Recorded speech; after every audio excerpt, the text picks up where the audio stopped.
Hai guys, ketemu lagi dengan gue Alvin Hartanto. Gue akan menjawab pertanyaan-pertanyaan yang belum terjawab di sesi Relationship Talks di CLCC bulan Februari 2023 lalu. Dan red flag itu simpelnya adalah sesuatu yang bikin kamu ilfeel sama seseorang. Yang bikin lo enek, bikin lo males, bikin lo bomat sama dia. Bomat tuh apa, jelasin dulu. Bodo amat maksudnya, males jijik gitu. Bisa jijik juga bisa. Jijik ya. Iya. Kita akan masuk ke part yang kedua. Langsung yuk kita jawab pertanyaan pertama di part yang kedua ini. Oke, pertanyaan yang pertama. Kalau cewek setiap ditanya jawabnya terserah, red flag nggak? Pasti ada alasannya kenapa dia jawab terserah terus. Makanya kenalilah lebih jauh dengan cara apa? Ngobrol, tanya kenapa, perasaannya, apa yang terjadi sehingga dia bisa mengeluarkan hal itu. Pastiin lu mendapatkannya dan lu mengerti. Bukan untuk mengubah dia, tapi untuk mengerti.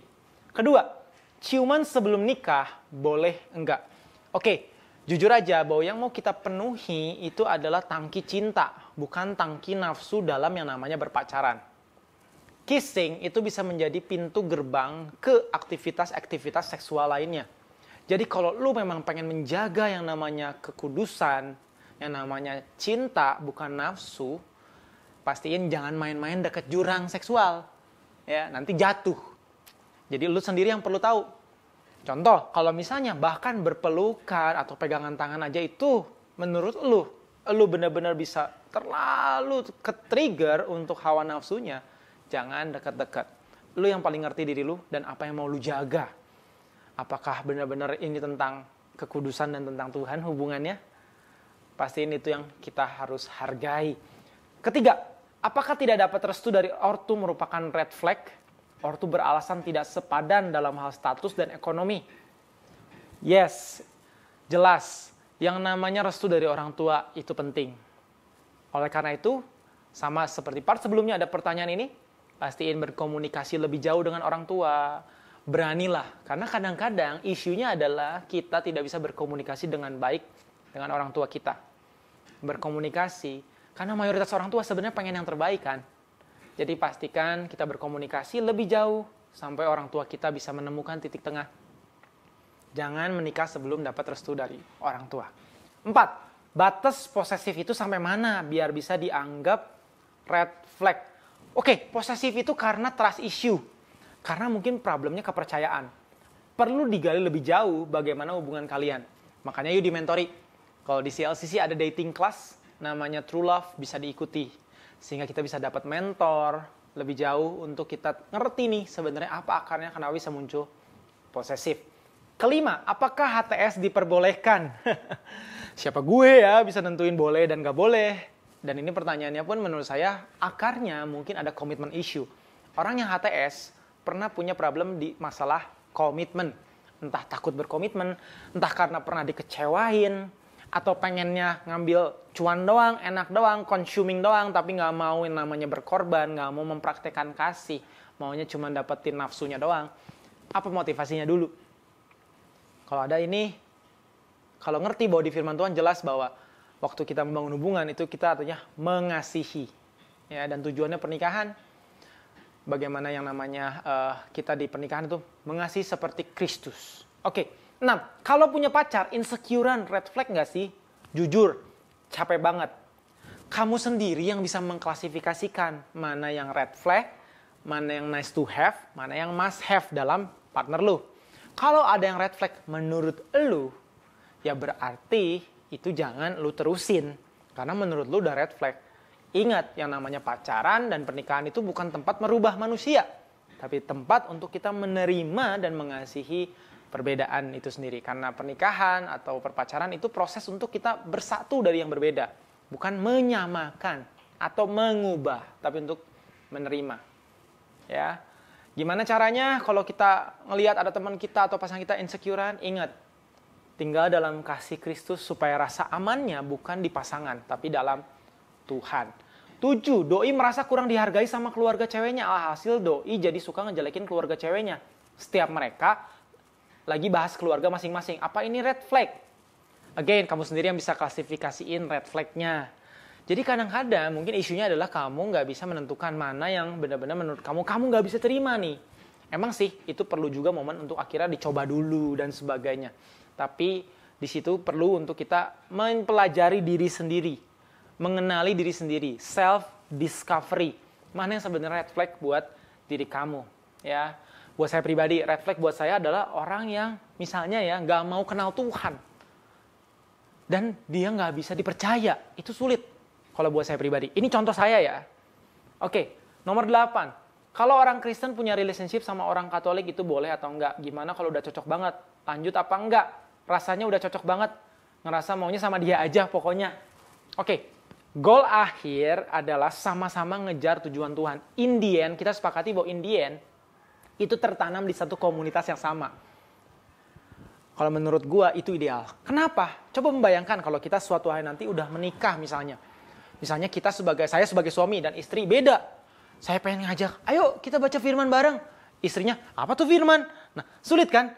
Jadi nanti waktu kita berbeda dalam sebuah pernikahan, membangun sebuah bahtera keluarga yang berbeda, itu ada kesulitan. Tapi balik lagi, semua pilihan emang ada di tangan lu. Ya. Dan ingat, in the end, yang ideal, sesuai dengan firman Tuhan adalah yang sepadan dan seimbang. Di mana tujuannya adalah sama-sama God-centered relationship. Ya. Tantangan hubungan emang akan selalu ada. Tapi in the end, perlu satu tujuan, satu tempat, satu covering. Itu idealnya. Oke, 9. Kalau lagi dekat, belum pacaran, udah muncul red flag. Lebih baik dilanjutkan atau enggak? Ya jelas enggak, karena udah jelas red flag. Menurut kamu aja udah red flag, jelas enggak. Berarti kan kamu udah nggak bisa terima. 10. Kalau mereka sudah show red flag tapi masih bare minimum gitu, apa boleh dimaafin dan tetap harus dilanjutin atau dideketin? Again, kalau udah red flag, jangan. Tapi kalau kamu merasa ini masih bisa diterima, masih yellow deh, nggak red, kamu coba, kamu yang nentuin. Emang waktu yang akan menunjukkan sih, kamu yang perlu nentuin, lu yang perlu nentuin. Oke, nomor 11. Kalau orang tua pasangan nggak bisa nerima kita, padahal hubungan baik-baik aja, apakah red flag? Jelas. Diulangi lagi ya, jangan menikah sebelum mendapat restu orang tua. Kenapa? Karena orang tua adalah pilihannya Tuhan, wakil Tuhan. Ada ayat bagaimana kita perlu menghormati. Bagaimana caranya kalau misalnya orang tua masih belum setuju, masih merasa orang tua hubungannya belum terima dengan calon yang kita udah siapin. Orang tua perlu kita ajak terus ngobrol. Dan jangan cross ke orang tua yang lain ya. Ke orang tua sendiri. Oke, 12. Jika pernah ada masalah trust issue, misal berbohong atau selingkuh, apakah hubungan itu bisa dilanjut atau emang sudah pasti tidak ada harapan? Jangkar dari sebuah hubungan atau fondasi dari hubungan adalah trust and commitment. Selingkuh itu jelas adalah trust issue. Gue bukan Tuhan yang bisa tahu masa depan gimana ya. Tapi kalau lu mau kasih kesempatan, emang waktu dan ujian kehidupan yang akan menjawab dan mungkin akan panjang. Kalau udah ada, misalnya dimulai dari minus, udah pernah ada track recordnya, trust issue tadi, selingkuh tadi ya. Ya konsekuensinya pasti ada, misalnya buang-buang waktu, capek ya. You choose wisely. Lu yang bisa mengambil keputusan. 13. Bagaimana kriteria healthy dating? Apakah pasti tidak ada masalah dan tidak ada yang jelek? Wah, hati-hati. Perfect couple is not real. Artinya apa? Tetap pasti ada namanya tension. Karena real couple is not perfect. Yang namanya mau God-centered man dan God-centered women disatuin jadi God-centered relationship. Tetap aja pasti nampuin yang namanya tension, ketegangan, perbedaan. Perbedaannya nanti gimana cara nyelesain itu? Ya, healthy dating adalah waktu kita mau menyelesaikan dengan cara Tuhan. Semua di cover dengan kasih, kepercayaan, dan setiap masalah diselesaikan dengan cara yang benar, artinya cara yang tidak harus menyerang pribadi lain, tapi cara yang dewasa, mau menerima, walaupun mungkin struggle, dan ini adalah proses seumur hidup, karena dua menjadi satu. Lihat nih, kayak tangan gue kalau disatuin, satu terus. Ini lihat, makin bersatu. Bagaimana cara menyelesaikannya yang sehat adalah jelas-jelas pakai caranya Tuhan. Ya, pakai caranya Tuhan. God-centered man plus God-centered woman. Tapi tidak mungkin yang namanya tidak ada kesakitan, tidak ada tantangan. God-centered relationship pasti tetap ada tantangan karena ada perbedaan. Oke? Kalau lebih lanjut gimana supaya healthy penyelesaiannya, ini perlunya adanya mentor. Untuk nanti akhirnya mungkin mentor bisa mengarahkan yang di luar, yang tidak zoom in dengan hubungan kalian. Karena mungkin kalau kalian lagi dalam hubungan, konflik, kalian zoom in dan attachment banget tuh emosionalnya kan. Perlunya mentor untuk bisa membantu dan untuk bisa menengahi. Dan pastinya spiritual mentor sehingga tetap diarahkan pada firman Tuhan. 14. Bagaimana sih tips pacaran LDR yang sehat biar salah satu nggak ngerasa red flag? Jaga komunikasi dan transparansi. Jadi ini saran aja buat yang lagi pacaran, sebelum menikah ambil waktu dulu untuk bareng. Ya misalnya di satu kota dulu bareng. Jangan langsung, ini saran. Kenapa? Karena kan kalau LDR kita ketemuan via online, via virtual, ya kita mungkin tekanannya berbeda waktu kita misalnya selalu bareng di satu kota. Jadi saran aja seperti itu. Gimana menjaga LDR, komunikasi dan transparansi. Cuman again, kita nggak ada yang bisa tahu mana yang pasti dan yang enggak. Ini semua sifatnya adalah advice. Oke, 15. Cara lebih deket sama cewek gimana? Susah ngerti nih, susah dimengerti nih cewek-cewek. Banyak komunikasi dan belajar. Gue aja jujur sampai hari ini udah menikah hampir 7 tahun. 6 tahun. Berhubungan dari tahun 2010, berteman dari 2008, tetap masih terus perlu mempelajari mengenal. Artinya apa? Ya gue pun emang tujuannya pengen mengenal pasangan gue terus-menerus. Jadi teruslah berkomunikasi, teruslah mengenal, jujur sama diri sendiri. Jujur aja bahwa kita emang mau mencoba mendekati pasangan ini atau cewek ini, tujuannya emang untuk nanti tujuannya untuk pernikahan. Jadinya teruslah mengenal, karena beda cewek pasti beda. Gue mengenal satu aja, sampai hari ini masih terus mengenal kan. Jadi pertanyaan ini menurut saya pertanyaan yang cukup wajar. Dan ingat, tujuan kita berpasangan bukan untuk dapat cuan, dapat untuk consuming pasangan, tapi untuk kita ya goalnya tadi ya. Untuk bagaimana nanti kita berpasangan, untuk memperkuat tujuan Tuhan. 16, kalau pacaran kan harus buka mata lebar-lebar, tapi dalam pacaran juga nggak boleh curigaan. Jadi, gimana dong? Oke, curigaan, itu insecurean, itu salah satu gejala dari sikap di mana kita nggak percaya. Ya, buka mata lebar-lebar bukan berarti kita harus jadi curigaan. Ya, buka mata lebar-lebar bukan berarti jadi kita jadi seperti lagi menghakimi. Tapi buka mata lebar-lebar itu artinya kita perlu jujur, bener nggak nih? Kita siap menerima dia nanti di pernikahan. Karena pernikahan bukan tempat merubah orang, tapi untuk menerima. Buka mata lebar-lebar. Again, lebih baik putus daripada cerai. Makanya pada saat pacaran buka mata. Oh ini kejelekannya, mungkin nanti menikah kejelekannya bisa lebih parah nih. Pacaran aja gini, gue siap nggak ya nerima? Buka mata lebar-lebar. Ya gitu. Makanya perlunya ngobrol sebanyak-banyaknya untuk menggali, menimbang siapkah untuk kita terima seumur hidup. 17, apa saja batasan dalam pacaran?